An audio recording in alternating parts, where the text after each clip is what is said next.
పిల్లగాడు మస్తు హుషారు పిల్లగాడు చిన్న మిడతగాడు చెడుగు ఇక మొదలు చిన్న ముచ్చట్లు అడిగే ముందు నేను 4-5 మీ ఏమంటారు మీ ఇంటి ముచ్చట్లు అమ్మ నాయన ముచ్చట్లు ఊరు మన కాక అన్న అడుగుతా మీ నాయన ఏం పని చేస్తాడు? మా నాయనకి ఒక ఎలక్ట్రానిక్స్ ఇండస్ట్రీ ఉంది. ఆయన పొద్దుగాల నుంచి సాయంత్రం వరకు ఆ వైర్లు పట్టుకొని కూర్చొని ఉంటాడు ఆఫీస్లో. పాపం అమ్మ సెంట్రల్ గవర్నమెంట్లో రిటైర్ అయ్యింది. కాకపోతే సెంట్రల్ గవర్నమెంట్లో ఇక డిఫెన్స్లో ఆమె కూడా వైర్లు పట్టుకొని కూర్చుంటుంది. కాకపోతే సెంట్రల్ గవర్నమెంట్ కూర్చుంటుంది, మా నాన్న ఆయన ఇండస్ట్రీలో కూర్చుంటాడు. అంతే. ఇద్దరు కొలువు చేసేటోళ్ళే. ఇప్పుడు మా నాన్న అయితే ఆపుతలేడు, మా అమ్మ అయితే గవర్నమెంట్ ఆపురిగా చాలని చెప్పి కూర్చోబెడతారు. కానీ ఇప్పుడు మా అమ్మ ఏంటంటే ఎడిగిపోయినా ఆమె మొన్న కంటికి ఏదో కావాలంటే పోయిందంట. ఆడ హాస్పిటల్లో అందరూ నీకేడు ఉంటే 60 అన్నారంట. ఇక ఫుల్ దమ్ చేస్తుంది ఇంటికి వచ్చి.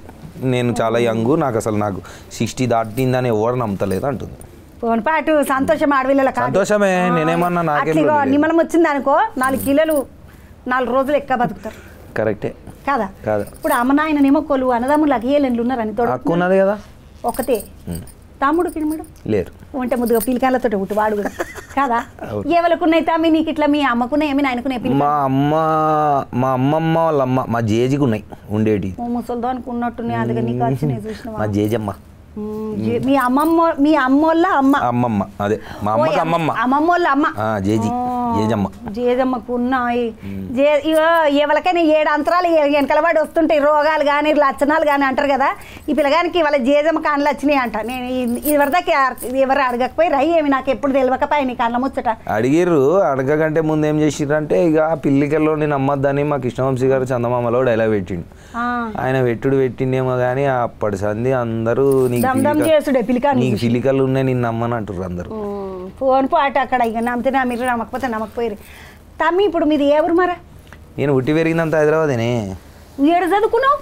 చదువుకున్నదంటే ఇక చదువు అంటే ఇక 7వ తరగతి వరకు డిఏవిలో చదివిన. 8th, 9th, 10th brilliant grammar high school అని దిల్సుఖ్నగర్లో చదివిన. ఆ స్కూల్లో వచ్చి ఇప్పుడు ఐఐటి అని కొలువు ఉన్నది. కొలువు కాదులే, ఐఐటి అని ఒక కాలేజ్ ఉన్నది. దాంట్లోకి పొమ్మని మా నాన్న ఆయన పోదాం అనుకుంటే ఆయన కుదరలే. నన్ను కూర్చోబెట్టి నువ్వు పోవాల్సిందే అని దమ్ చేసిండు నన్ను. ఇప్పుడు నువ్వు 12-13 దాకా చదివినా. డిగ్రీ కూడా ఉన్నది నాకు. 7 వచ్చిందని అడగద్దు మళ్ళా. కంప్యూటర్ సైన్స్ డిగ్రీ వచ్చింది. తెప్పించుకున్నట్టు నువ్వు పాటు అవన్నీ చెప్పక నువ్వు ఇట్లా ఊకో. నువ్వు పబ్లిక్ లా అంది ఏంది నువ్వు అంతా? పబ్లిక్ లా అంటే పాపం కష్టపడి చదివేటోళ్ళు నోట్ల మీద పడ్డట్టు కాదా అని నేను అట్లేమంటలేను. ఇక ఇప్పుడు నువ్వు అంతా ఇక డిస్ప్యూట్లు క్రియేట్ చేయకీడ. ఏం చదివినావు అంటే నేను 12th వరకు కాలేజీకి పోయినా అంతే. తర్వాత పోలే. డిగ్రీ లేదు నాకు. నేను అప్పుడు దాని తర్వాత నా డిగ్రీ అంతా మా తేజ సారే ఇచ్చిండు నాకు అంతా. ఇప్పుడు సినిమా